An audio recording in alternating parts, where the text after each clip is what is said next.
largest new media platform on the web and your #1 source for after-show entertainment.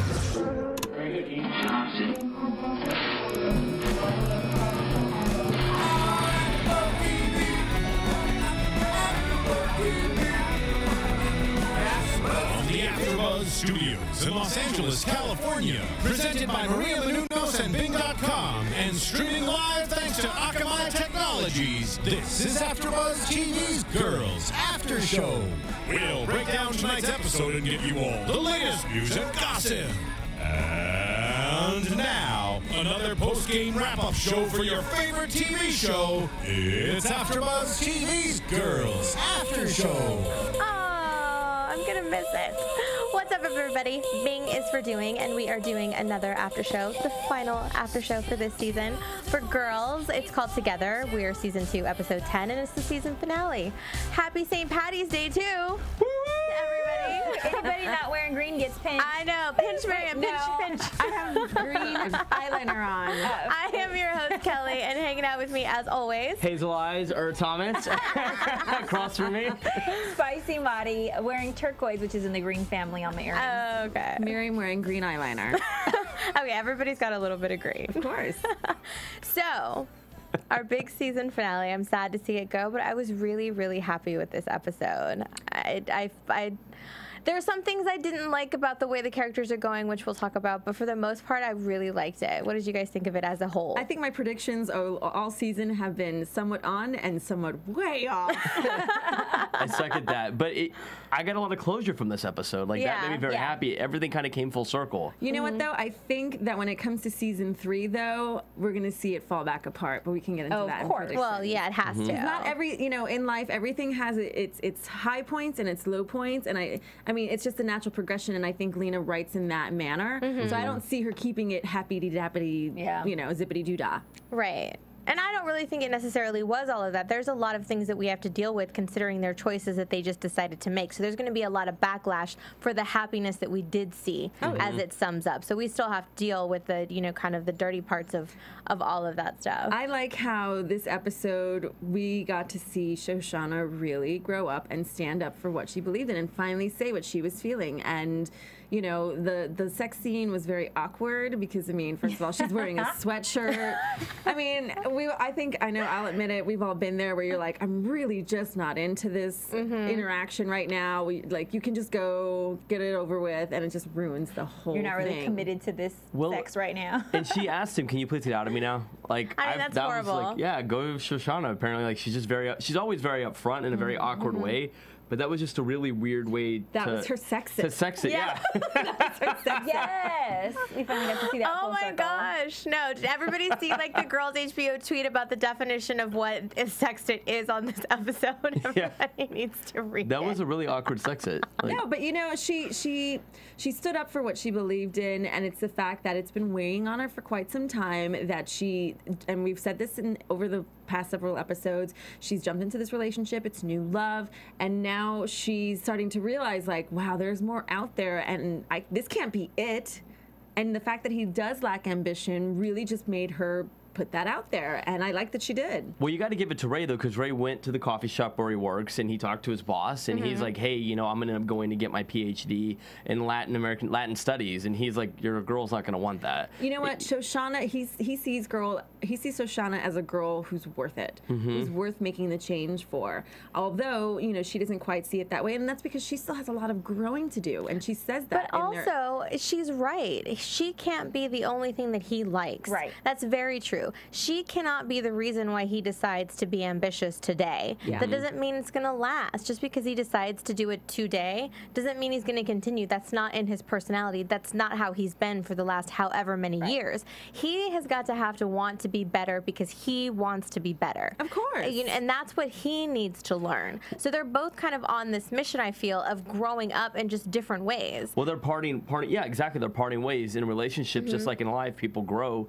They're growing on different paths. But I do like the fact that, she kicked him in the butt, and he needed that kick in the butt to motivate himself about life, albeit it may be a little too late for that relationship. But he's doing it for the wrong reasons, and it's exactly like you said, Kelly. And the one thing that I think the lesson is in that is the fact that if you don't have a lot of mutual things that you like together, it's not going to work. Like she said, she's like, you don't like ribbons or pillows or your family even. Or any of your living family. Right. Or, you know, babies in, you know, kids in a playground, or to go to simple things like going to dinner. He's not big into that kind of stuff. And that's the stuff that eventually you're like, I mean, I know for myself, I want somebody that's going to want to go to a restaurant, have a couple, you know, drinks, and then close it down and have, you know, a good mental stimulation. And there is none of that there. Sex.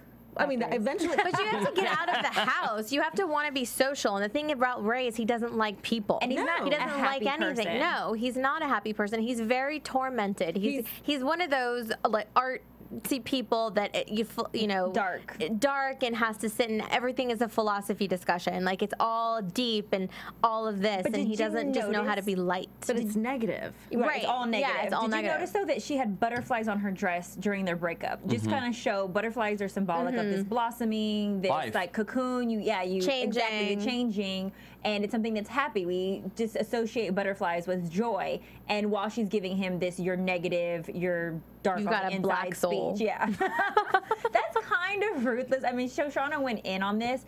I do appreciate the fact that Ray wasn't selfish during their lovemaking and wanted her to come as well and please her, because he could have been a jerk face about it as well and just like busted and was done. Right. But he still was, you know, hoping to please her. But unfortunately, you can't be the only thing positive in someone's life, and that's the case with them. And I think that he really does care about her. I don't think that that's ingenuine. I think that he does. He does want to please her. He does want to do things for her. But he is a one-focused person. He doesn't. He'd rather just, because even when he talks about, I'm going to go back and get my PhD, and his boss kind of talks him out of it, and he's like, well, screw it. Just give me a cool-sounding title so I can impress her. Well, but she brings out the best in him. Yeah, it wasn't for him, but it wasn't for himself. He was like, that sounds like that's a cool neighborhood. I'll do it. But it's not. He doesn't have anything that he really wants to do for himself, and that's what she has the problem with, because she's still growing as a person. And I like that she says that I'm on my way to becoming a full, you know, well-rounded human being, and I can't always be surrounded by your negativity. Yeah, she brings out the best in him, and that's what I mean. Like, she kicked him in the butt to go, like, it's obviously going to be a lot harder for him to not have her than her not to have him. And naturally, he's homeless. Yeah, and well, he took his little cardboard cutout when he walked out. But like, I think either way, Ray's going to be off in a better place from this, because like she kicked him to the next step. I mean, she really did. She's like, hey, you need to get your life together. But unfortunately, again, it's too late for their relationship, because she was giving him clues constantly, like, hey, can you do this? Do you want to do this? Do you want to do that? And finally, eventually, someone just gets to that tipping point, and they're like, enough of this stuff. Well, you know? I think too that a lot of it has to do, and it comes back down to the sexy doorman. She got a taste of other things that are out there. She has yet to explore and get her freak on, which we see her do. And you know, the interesting thing is, in that argument, Ray calls her out on it. Is there someone else? Yes. And there isn't someone else, but there's so many other people. There's the option for someone else. Yes. That's what she hasn't really had before. But what she shouldn't have done, which I understand this growth and this butterfly thing she's got going on, but what she should have done was cheat before she broke up with him, and I think that was a violation. She cheated. Oh, she shouldn't have. I think she should not have. Yeah. I was like, she's a sample before, or what? No, she should have well, cheated. of course, she should have at least had a little bit more. I mean, she could have controlled herself. The fact that she went into a closet, it wasn't premeditated, but at the same time, come on now, you're putting yourself in an awkward position. Like 20 years old. You know, she's not in her late 20s. She hasn't. This was the first time she's ever had a boyfriend. First time she's ever had sex. Yep. The first time she's experiencing her own sexuality and to be attracted to someone else. Someone else paid attention to her, and sometimes you just get lost in that moment when you're going through all of these different things as they're going through when you're growing up, and it's not right. Every girl goes through the hoe phase at some point in their life. She's about to go through that. Well, yeah, you already see her, absolutely. this is like the third guy in a couple weeks. That's what I'm wondering. I wonder if she is using Ray kind of like as a scapegoat. Like, that's another question. Like, if you look at it from like another perspective, well, no, but maybe like the fact that like she's saying all these bad things like about Ray, like, hey, Ray, you're negative, you don't like this, you don't like anything, I'm very positive. Like she said, I need to discover myself, and you're not allowing me. Like, I wonder if you get what I'm saying, Marty, right? Like, her back. That's what I don't think that that was a realization for her, that he's holding her back, and he doesn't have the qualities that she looks for, that she's looking for, and she's just learning that. And in order for her to grow, she can't have somebody that's holding her back, because all that does is every step you take forward, you take 3 back, because this person is like, no. Well, or no. if they're just stunted and they don't do anything else, you Right. can't just stay stagnant in the same place. Yeah. And when you're young and you talk about, I want to, get married, I want to have kids, I want to be in these relationships, you have this idea of the kind of person you think you want to be with, but as you start dating, you start figuring out what do you really Right. like? What kind of person do you want to sit around and spend your time with? And she can't even really have conversations with him because they're on 2 such different levels. He hates everything. He does. And I think it's just the more that he gets comfortable, the more of his negative self that comes out. Because in the very beginning, when they were having the cute conversations in bed and it was all fun and whatever, but then he moved himself in, which totally changed the dynamic.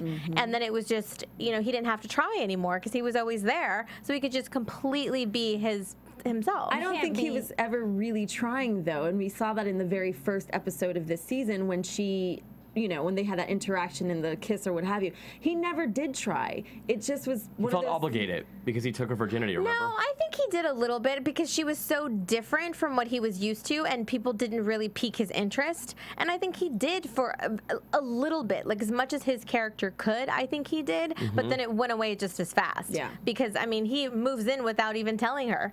That's the kind of person that Ray is. He just kind of does it. Well, their relationship did move kind of quick, though, because there wasn't an actual courting process that an older, mature woman would have expectations for. He hit it. She was thinking about him. He was thinking about her. Now they're together. And this is what now she's going to go discover, what it's like to actually date, to have people be interested Or in just you. hook up at bars. Or make out. Scandinavians. right. I think she's going to get her freak on and have these conversations with guys in bars and making out with them here and making out with them there and really enjoy that, because that's what you do in your early 20s when you're not in a relationship. Right. She's going to have a grand old time. Then there will come a point where she's going to be like, all right, now I need more. I want I want you to formally ask me out. I want you to treat me like a lady. I require dinner before you get laid.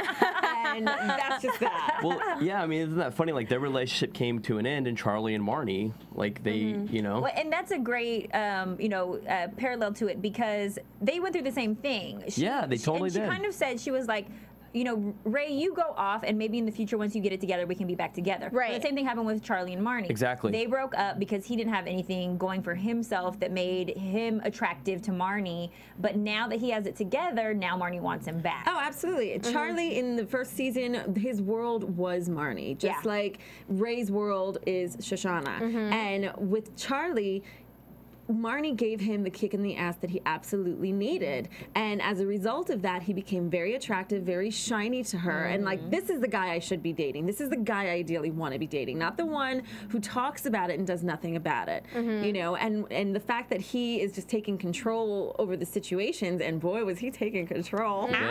Wow, what was that about? That was kind of interesting. Like, Well, everybody had their own unique sex scene, with the exception of Hannah in this episode. But I liked to see kind of the full circle of that, because when you're young and you go through relationships and you have that separation time, sometimes it can bring you back together and sometimes it doesn't. I want to quote, I want you and I want to make you a snack every night, and I want your little brown babies and I want to watch you die. That had to have been the most awkward, romantic, sweetest, like lovable comment that Marnie's ever made, because that was really sincere, but at the same time it was kind of like quirky and rude. Well, she wanted him to chase her, like even at the restaurant or bar restaurant, wherever they were at. Like, it was very awkward. Like, she was trying to make a scene, and you could see him. He's a lot more mature than her in many ways, and he's just like, really, you're doing this here? Right. He walks, and then she's like, it's been a really bad year, you don't understand. And he walks outside, and they get into that. Ran after her. But I think the lesson to men is like, get your crap together. like no, like honestly, if you're gonna date, like if you're in your early, mid, late 20s, 30s, whatever, get your crap together, or at least act like it, because like a lot of times women, no, they don't want to date a boy, they want a man, because at the end of the day, no matter how successful or not a woman is, she's going to want a man that she knows can take care of her, or at least well, be a not balance, even so right? much that you have to not lose yourself in the other person, which we saw these two characters do. They've completely went off the path that they were on for themselves and got wrapped up in their significant other.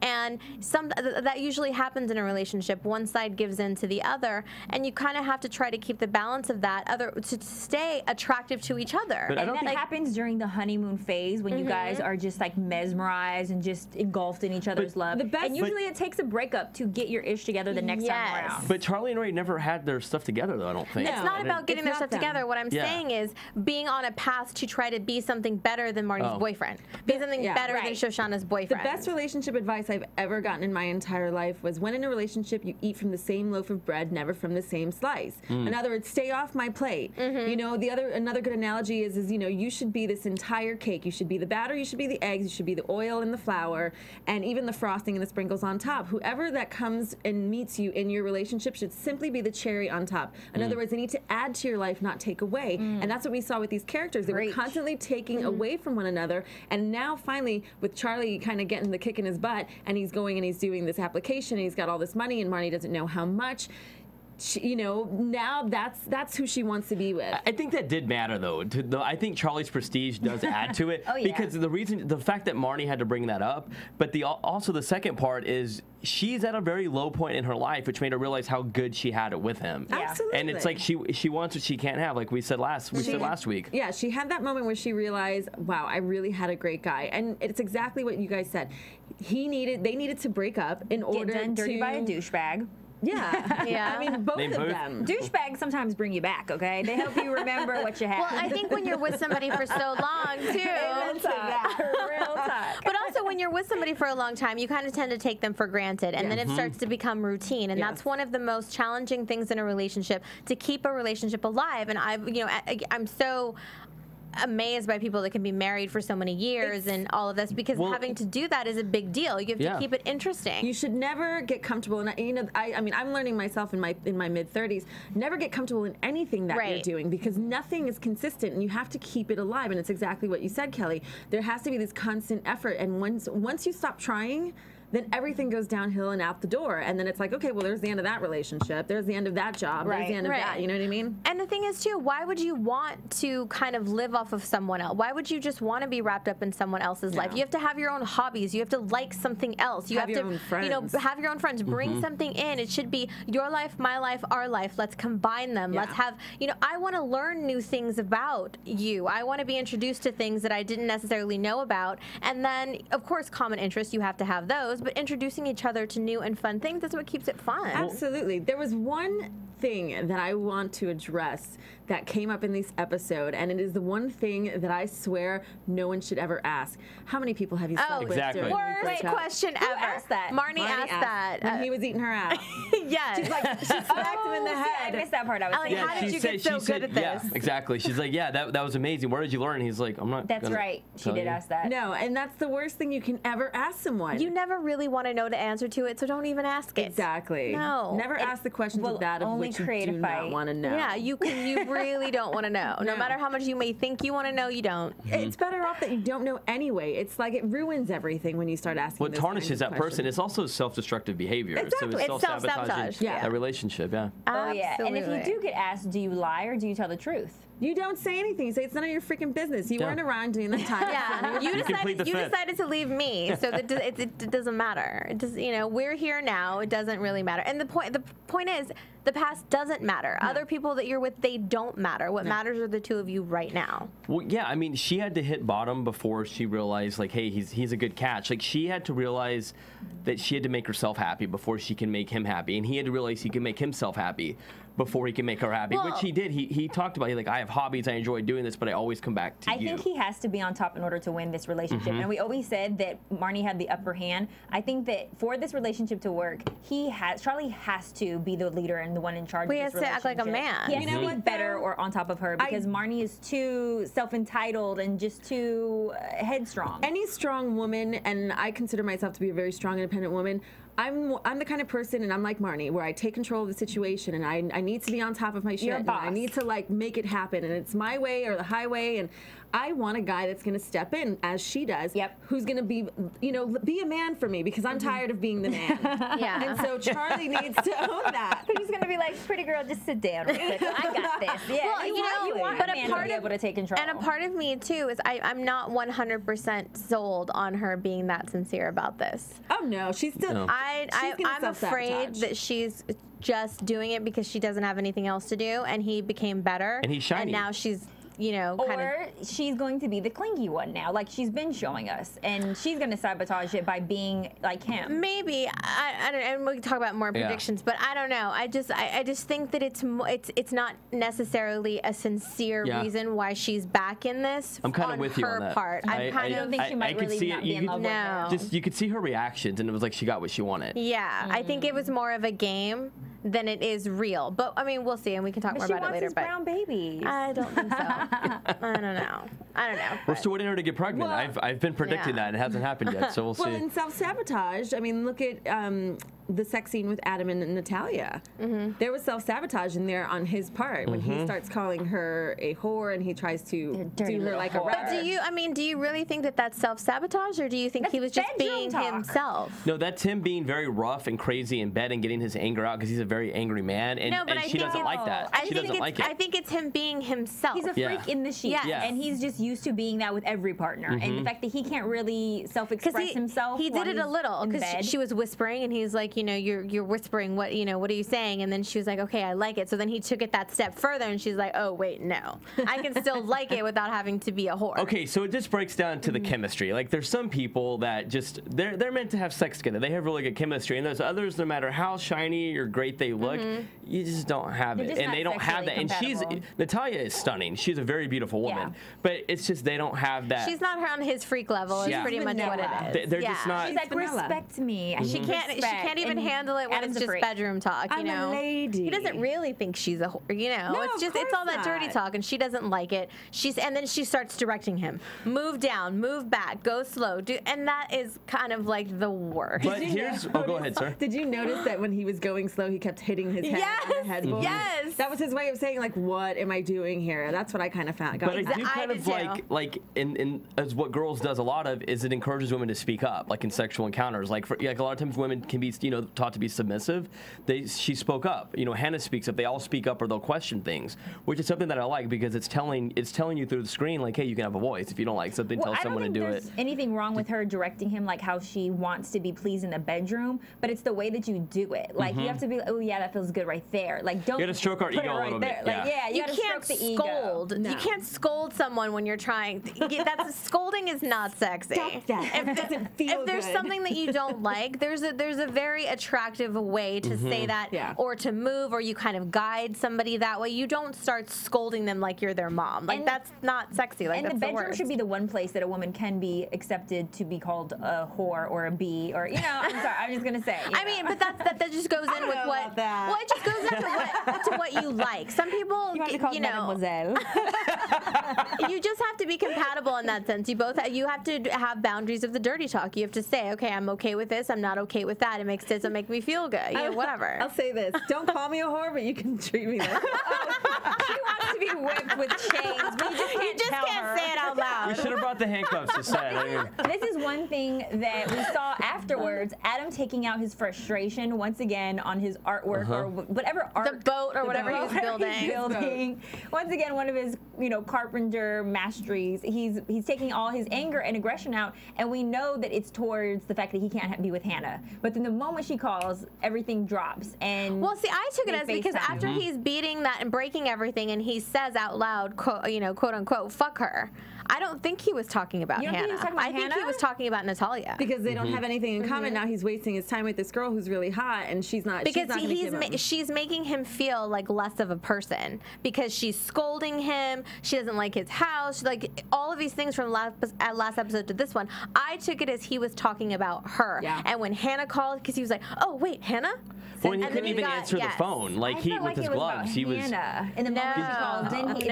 Okay, well, right before we get into Hannah and all of that, I just want to remind everybody to please go to iTunes, subscribe to our podcast. It's free. Make sure to rate and comment. We love to hear what you guys think about these episodes. It's the season finale. Tell us what you thought about everything in these relationships and were you happy with the outcome and all of that. YouTube as well. We read your comments. We really appreciate it. So make sure to do that. It wasn't about Hannah. I agree with you. It wasn't about Hannah. It was about Natalia because when she answered, he couldn't. When she called him, and he tried to answer the phone, you could tell how frustrated it was because of the gloves. And I was like, guys, she was FaceTiming him. It wasn't a regular call. He didn't know how to answer. Right. Well, and I was like, take the gloves off because obviously it's harder to hit. Well, he didn't know because if you have an iPhone and you see like FaceTime, if you don't know what it is, it's like weird. You don't know what to do, what to touch, and he's like, Siri, do it. I just don't think that he's emotionally invested enough in Natalia to take out that aggression the way that he was. I feel like that was like, because I feel like Hannah put him in this compromising his position. Hannah's the reason that he has to be with Natalia, because he can't have the person that he's with. Maybe it's a mix. Maybe it's a mix of just a bad situation. I don't think it had anything. I mean, I just don't think it had anything to do with Hannah at all. He has choices, and he has chosen to be with this girl who really doesn't like who he is as a person. And Adam's one of those deep people where that really messes with his psyche. And so for him to sit there and to take that and to lower his stand, you know, tame himself back so he can't be who he is to accommodate somebody else, that's frustrating. I think that's what he's having the problem with, hence the head banging on the headboard, all of that, because he looks, he stops, and he's kind of like, okay. And with Hannah, he could totally be himself, and he was the one taking care of her and doing all of that, but in that specific scene, I don't think it had anything to do with her. But you remember his conversation with Ray when they were, you know, walking to return that dog. Staten Island? Yeah, and he was just kind of saying, you know, I'm over her, I'm done with her, I realize that I'm not really like, you know, it's like the love is over. But you see, the moment that your ex calls you and those feelings are still there, immediately everything drops for them, and the person who you say you didn't want to be with anymore, and you go running to save them. The other thing too is when they were having that conversation, the minute that Ray started to agree with him, he got very defensive, which means he's still not over her. No, Well, he has a different way of dealing with things. You have to remember too, his character is so, I mean, nobody's normal on this show. I mean, what's the definition of normal? But everybody's kind of not your typical everyday character that we see on television, and he is even 5 steps beyond that. So the way that he handles things is very, very different and very kind of destructive. So he doesn't even know if he's in love really or not. And even when he's talking about it in the AA meeting, he's like, I thought it was that, I thought it was this, I don't know. And then as soon as the way that he handled it and all of that, so he's struggling. He has his own internal struggles with all of that. We already know he has to be needed. The moment she expressed a you know, need, it was everything. Well, Superman. Yeah, exactly. Well, because feelings don't end in the when a relationship ends, feelings don't end. Like not for both parties. Obviously, the one that's cutting is ending, but the one that's being like broken up with, it never ends. And so he just this is a same example with Marnie. Like, he needed to find his place, just like that. Like, he needed to go, like, kind of play the field a little bit and realize, hey, I do care about Hannah still. Like, just like Hannah needed to realize I still care about him. They needed this to bring them back together.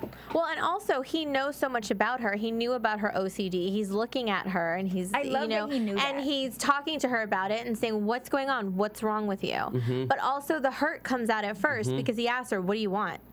You know, and he's still very protective because he did break down all the barriers. He was for her what she said she wanted, and then she took it back. And he really did have a hard time with that. Of course. And so he's so right. So him saying that is just, you know, what do you want? But then as soon as he sees what she's going through, and she says, I'm scared, I'm lost, whatever's going on, and he literally runs out the door to fight, doesn't even put a shirt on, doesn't do anything, just literally runs to her to save her. That's something that we probably should address, is her selfishness. Her dad brought it up. Lars brought it up when he was cutting her hair after she screwed up her hair. Lairs, excuse me, Lairs.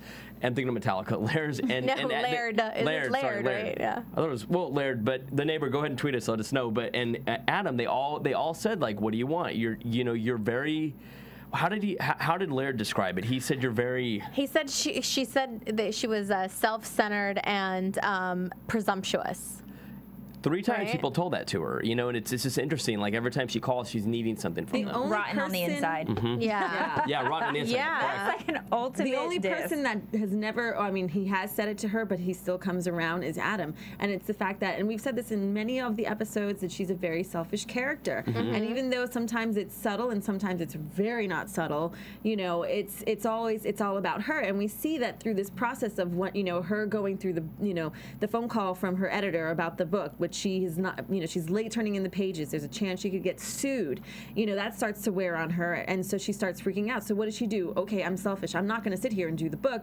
I'm going to try and get out of this. So she calls her dad, and she doesn't want to talk to her mom with her dad because she knows that the minute her mom gets in there, she's going to get it even more handed to her than the way that. And I was so proud of her dad. I was too. For standing up and saying, no, I am tired of this drama. You always find excuses to get out of things. Like, you need to take care of this. And the thing that was the best for me to see on television, and I love the way that she wrote this scene with Hannah, is she's going through the struggles of realizing that you're a grown-up now. You are on your own. If something breaks, you have to clean it up. Yeah. Nobody's gonna come around and make sure you don't get glass in your foot. You have to, and she, you know, she says as much. You have to. Her apartment is a mess. She hasn't cleaned it. She hasn't showered. You know, she's really kind of falling to pieces. She's wearing the same shirt from last episode. Yes. Awful haircut. She's got that awful haircut now. She doesn't know what to do with herself because nobody is there to clean up her mess, and she doesn't know how to deal with it. Well, Marnie comes to try to rescue her. But takes the candles or whatever the thing was. She was like, okay, well, Hannah's not here. I'm going to take my, candle holder. But originally she comes to check on her friend. You know, she realized she hadn't heard from her. And Hannah hides. Hannah hides from her. And once again, not addressing or wanting to deal with conflict. I think that had to do with the fact that now that Marnie was getting what she wanted out of Charlie, now she was available to be there for Hannah. And so Marnie, her intentions are very selfish as well. And, we see that as she makes the phone, as Hannah makes a phone call to Jessa, where she's like, where are you? I need to talk to you. And the interesting thing that I noticed was on the computer when it talked about college girlfriends being, something about bigger than a romance. More drama. Yeah, it's bigger than a romance. I as soon as I saw that, I knew she was talking about Jessa and not Marnie. And so when she makes that phone call to Jessa, like, where are you? I need you. And it's the thing, I think that all this OCD really kicked in when Jessa ditched her back at her parents' place. That's where I think it really kicked in. And I think it's because of the fact that that relationship has been the most prominent to her out of that entire group, and we see that when Jessa first came back in the first season. And Marnie was very jealous of her. Yes, they have a very, very interesting and deep connection. It's like you have that one friend that you know that's always there for you, and Jessa's that girl. And now that she's going through all this crazy turmoil and Jessa's not there, she's finding that it's selfish for Jessa. And she goes on to list, what am I going to call Shoshanna, or the skinny Marnie, or my crazy stalker ex Adam? She's like, where the hell are you? And, I love you, and all that kind of craziness. Like, she really, really is torn up over that relationship. So you feel like that was about Jessa? I felt like that was about Marnie, though. No, I think it was Jessa too. I don't think that her and Marnie's been inconsistent. Jessa's never been That's what she's talking about. That it is more dramatic than a romance, because this is you can't really get mad at your best friend. It's not like it's such a different type of relationship. It's like I think it's a mixture, though. It's like the guy that you date who you have a great time for 2 weeks and then he disappears for 3 months, and then you have a great time for a couple of days and then he disappears for a few months. It's this whole thing that let it out, because I've been there. Just let it out. I mean, I've seen my friends go through it. I've gone through it, where you find that, as I like to call him, the toxic bachelor. It's that same kind of relationship, and that's what she has with Jessa, and it rips you apart because you're like, why won't you stay? Well, I feel like it's a mixture of Jessa and Marnie. I feel like, because I think didn't it say girlfriends? It said two. I think it specifically said two, like two college. I don't know. I'll have to go. I feel like it's both. It said two college girls. It didn't say that was the thing. It was like two specific college girls. I have a best friend that I've been friends with since I was about 15 that lives in Texas, and our relationship was not as dramatic as Jessa, but kind of the same. We were best friends. She was my first roommate. Loved her to death. We had a huge falling out. We didn't talk for months. She had a baby. All of these things, and then we kind of got back together, and then we went through kind of like a dramatic thing with her. She lost her mother. I had just moved, and she came back, but she we had it was a very tumultuous relationship because I was the closest person to her, so she took everything out on me, and I was kind of like the punching bag for her. Well, isn't that to kind of go through that? But I love her deeply, and we have this like great powerful friendship, and that's kind of what I saw from that was kind of the same. I think that's the kind of relationship she has with Marnie. I think the relationship with Jessa is quite the opposite of that. I don't know, because Jessa left her, so she feels abandoned, but and she keeps leaving and coming really back, and just she expects it. She doesn't hold Jessa accountable ever. Jessa won't she take did, it, though. but she did in that message. Where are you? What are you doing? I hope you're having fun. Like you left me here. I feel like Jessa will pop back up, and she will take her back like normal. Well, no, of course she will, because that's the whole point of having a friend like that. But Jessa won't take the abuse, though. Jessa won't take the abuse like Marnie will. Jessa will just be like, F you and walk away. Like, that's her mentality. Marnie will tit for tat her, which is what they're used to. And then try to punish her. And I can't relate to the friend thing like you can. I can totally relate to your example of the taking the mail thing, you know, taking mails back and forth. But I felt like that was a great comparison when she said that it's more dramatic than a male relationship, because one of the audience members has to relate to one, either the friendship or the male relationship. And that's why I think it's a lot deeper than that. And I don't think it's the Marnie thing, because I don't think that my friendship was like that, because I don't think she can count on Marnie in the same way that she can count on Jessa, in a sense, not to judge her and not to scold her and not to necessarily be that way. She has this more free spirit about, we can have a conversation. Marnie always wants to tell her what to do. And I think that's a little bit of the difference of that. Like her parents, though. Jessa's never taken care of her. I feel like but that's the thing, is that's not what she really needs. She needs to learn how to be independent, and that's what Jessa gives her, is that little sense of that, because she's always kind of taking off. She can't count on her. That's the whole point, is that she can't count on her like her parents, because she has to grow up and be able to count on herself. I have a big question. This is the elephant in the room now. But why are women hard on women, like in friendships? Because I think that's what she's alluding to. Is like it's more intense than than a relationship with a male. Why is it that women have those? Like, and I'm just curious. Like, I don't as know, women, I have a lot of guy friends. Because I don't. I don't know. I do either. I have like the one friend. That's the only one that I talk. You know, I have like the one that we go through stuff like that. But because it becomes more of like a sisterhood. I think I'm just speaking in my experience, that when you have anyone that's close to you, and it could be a boyfriend, it could be your parents, it could be whatever. When you go through things and you don't want to deal with it, you take it out on the person closest to you. And if you're lucky enough to have a friendship the way I have friendships and the way Jessa and Hannah have that, and she's just kind of missing that. But we've gone through that too. I mean, I moved away. I'm not always there when I need to be there for her, and it kind of goes back and forth.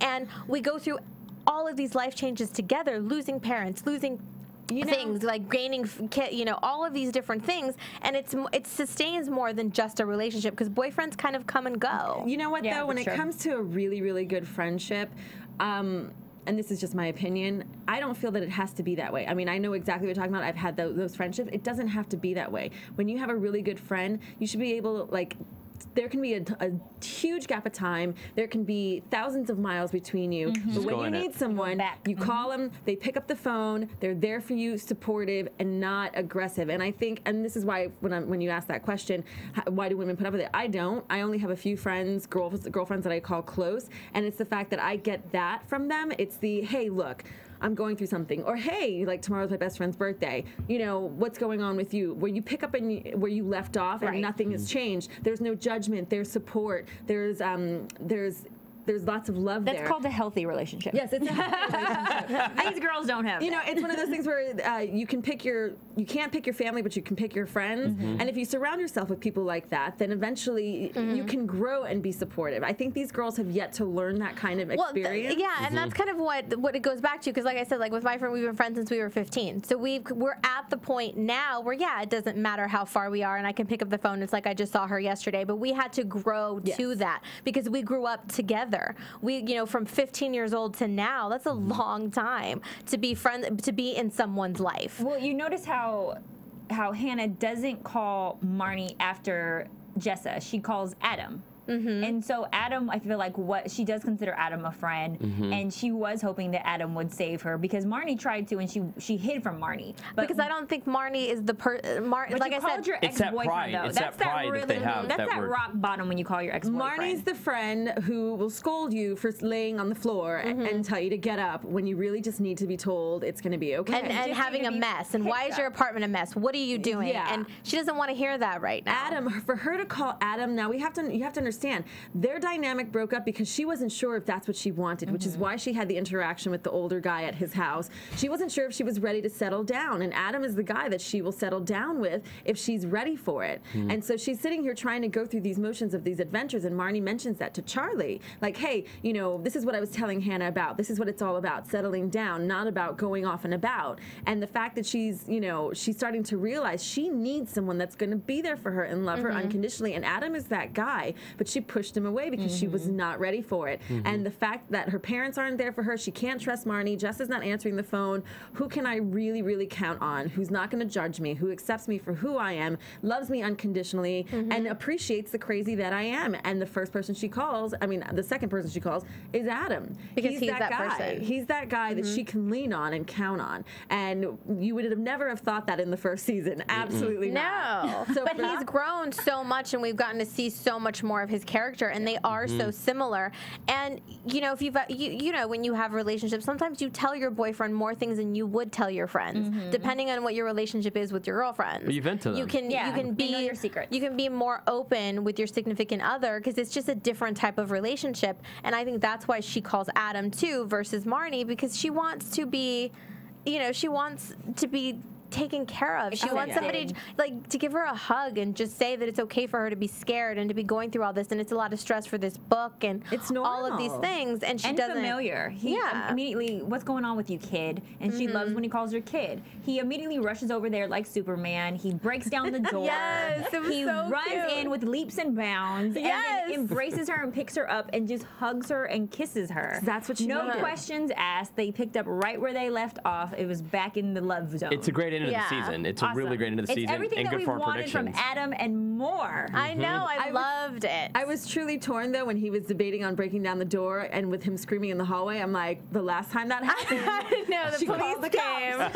That's not a good thing. But you know, she's hiding under the covers. She's, you know, she says that she's scared, and he just comes in anyway. And I like that he picks her up like a baby. He carries her like a baby. That's really what she needed. She needed to just kind of be nurtured. She's like, you came. You know? Like she was really rescued in that moment. And he says, I've always been here.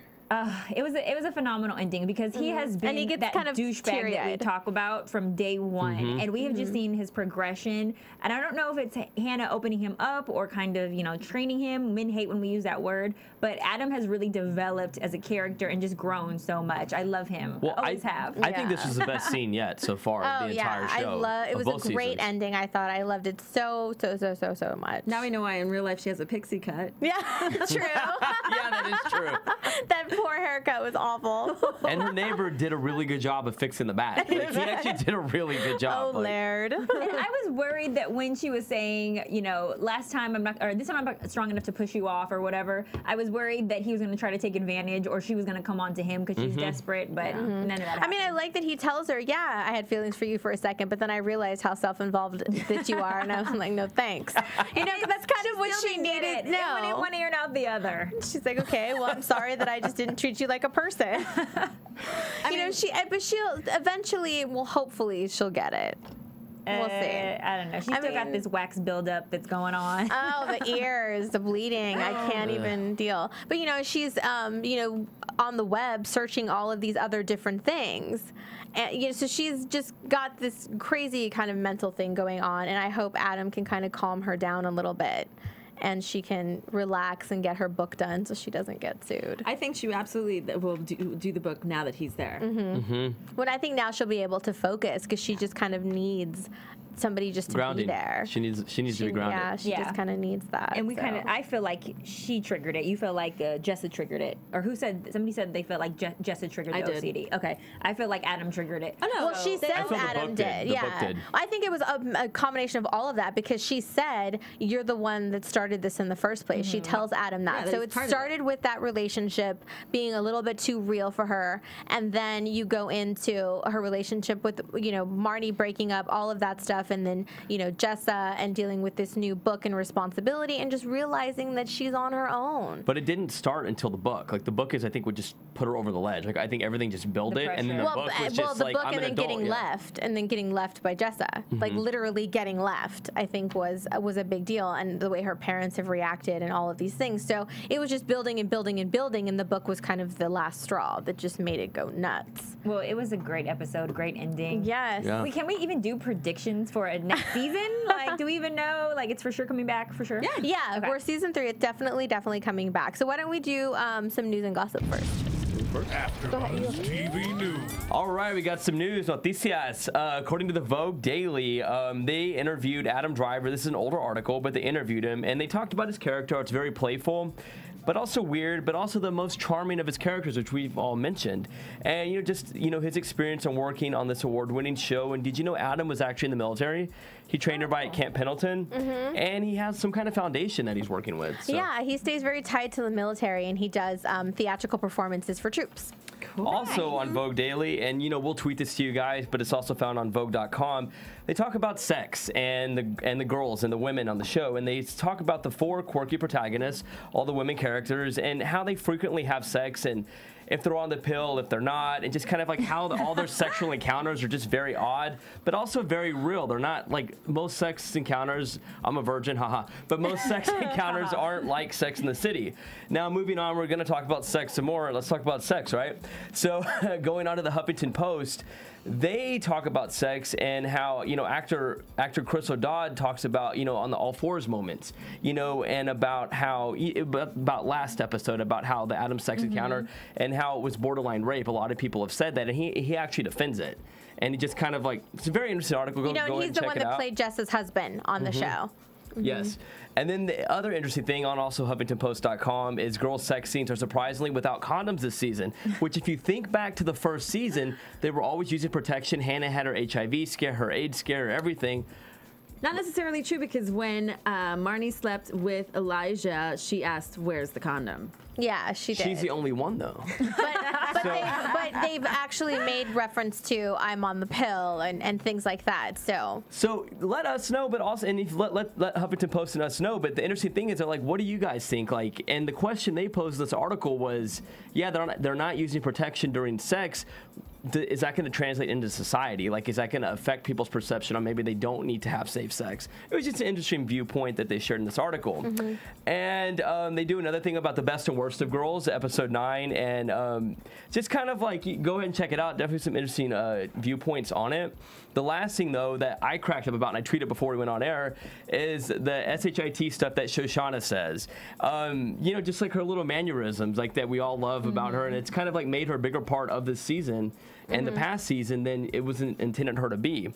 But yeah, just different funny moments, and they put a nice little montage of it. So be sure and check it out. We'll definitely tweet it out, and it's also on HuffingtonPost.com. So.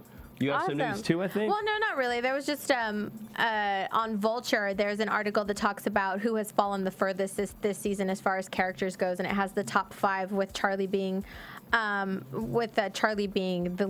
one that has actually gotten prevailed better versus everyone else. And it just kind of goes on to talk about the different characters and what they've gone through this season, and how Adam is actually the one that's fallen the furthest, they think. And it's because of, you know, his issues and the episode about sex and all that. People really had a lot of thoughts on that episode. It was talked about a lot with his, you know, kind of demanding and the way that it was perceived in making, you know, Natalia feel very dirty about it, and just all of that. Like, people just really had the same thing he asked for a very Hannah. negative reaction. But I guess I don't know, in this sense, because she was so not into it, it kind of looked a lot worse. And you know, the actual him releasing himself on her, that it's just been a big thing. Do they think that the show has gone too far doing that? It's something that we didn't even really. It's so funny that I thought that we didn't even really touch on it that much last week, because it's like, I guess it wasn't just that big of a deal for us. So none of the people who watch Girls watch porn, obviously. They're all just, you know, virgins. Well, I just thought it was funny that not one of us really thought that was a big deal last week, that we really didn't get into it, but apparently how big of hookers we all are. Apparently. I don't know. We're all lost souls in Los Angeles, right? So that's normal. I like to be called whore. You like to be treated like one. Like, yeah, we're freaks on this show. All right, let's get into some predictions. And now, I love it. All right, who wants to go first? You know, I'll just make it short. You know, I think that Hannah and Adam, you know, they're obviously going to get back together, and I think we're going to open with them next season. And it's going to kind of be probably them living together, her finishing up this book or, you know, her web stuff, and, you know, him supporting her. As for Charlie and Marnie, it's going to start out very well. Charlie's going to start being overly affectionate. It's going to drive her away. It's going to upset her. She got her shiny object. She's going to be annoyed. Jess is definitely going to make an appearance. she may actually surprise us and be some flip, like maybe a very successful businesswoman doing something, to be honest with you. And then I think Shoshanna's gonna like hoe it up. So I think that Shosh is gonna get her freak on as she should. That's your early 20s for you. Have a grand old time, honey. She's gonna use condoms. I know it. Shoshana's totally use condoms. I think that when it comes to Marnie and Charlie, I think Marnie, because she is lost right now and she's admitted it, she is gonna kind of cling too much to Charlie, and she's gonna lose herself, and he's gonna get annoyed with it. Like, wait a second, where's the strong, independent woman that I first fell in love with? Nobody wants a needy bitch. Yeah. Nobody wants a needy. I mean, ask any guy. And, you have to be independent on your own. And so I think that we're going to see that be a little bit of a roller coaster. It's going to be sweet at first, but then it's going to have its moments. It's going to hit a couple times. Now, as far as Adam and Hannah, I think that relationship, we're going to see them start to grow together. I don't see them living together. I see him going back to rebuild his boat, just like they're going to rebuild their relationship. And she's going to work on her book. They're going to be there for one another. And that's going to be something I think that blossoms. Now, Jessa, she'll pop in and out of the picture because that's what she does. So we'll see if she comes back. We'll see if she doesn't. And yeah, that's all I got. I think Jessa's going to come back with a child from her ex-husband. I think she got pregnant and she went off to go have this like baby or whatever. Or it could be somebody else's. I think that Marnie and Charlie, exactly what you predicted. I feel like they are going to have, a great relationship, and then he's going to get tired of her because she's too, into it or whatever and clingy. And then I feel like Adam and Hannah are going to live in bliss, but then something's going to happen where one of them is going to either, fall out or decide this isn't what they really wanted. But I do think that even if they are doing well, the obstacle is going to be Natalia. I think she's going to come back and be a crazy, crazy, crazy bee. Like, I think that she's going to just be so upset that he chose Hannah over him. She's gonna have some kind of psychological issue, I think. Well, I'm wondering how Adam's gonna handle that. How he's going to, if he's actually gonna have a real conversation with her or just kind of stop talking to her. Like, I'm curious to see kind of how he decides to handle that situation. I don't think they're gonna come together that quickly. I think it's gonna take a minute because Hannah's got to kind of settle down a little bit and figure out what she's got to do and kind of get herself together. And with Marnie and Charlie, I think she's gonna do kind of that Stepford wife thing for a minute because she doesn't have anything else to do. Yeah. But then as soon as she kind of, if she gets a job or whatever she does, it's going to go right back to what it was in the beginning because he's going to be himself, she's going to be herself, and it's just, it doesn't work. Yeah. No. So I don't know. We'll see. I feel bad for Charlie. I wasn't really happy about them being so happy at the end of this just because I don't feel that she's genuine. I mean, maybe she is, and maybe it'll go that other way, but I just didn't feel it. I don't know. Shoshanna's definitely going to hit the town and have some fun, and, I think she's going to go through all those things that young girls go through. But is Ray going to get himself together or not? Yes. To me, I don't think so. I think he's going to go open that store, and that's about as most as he's going to do. But then maybe Shoshanna likes that, after she hits a town. Or maybe the owner drops dead and he winds up buying it. I mean, he could take over. They may give it to him. I like that they left that open. And a shout out to Colin Quinn. I hadn't seen him in a minute, so it's kind of fun to see him on that show. But I think that opens a whole other storyline for him that maybe he does take over Grumpy's and kind of gets him to be more of a businessman. But I don't think he's going to do anything aside from that, at least not now.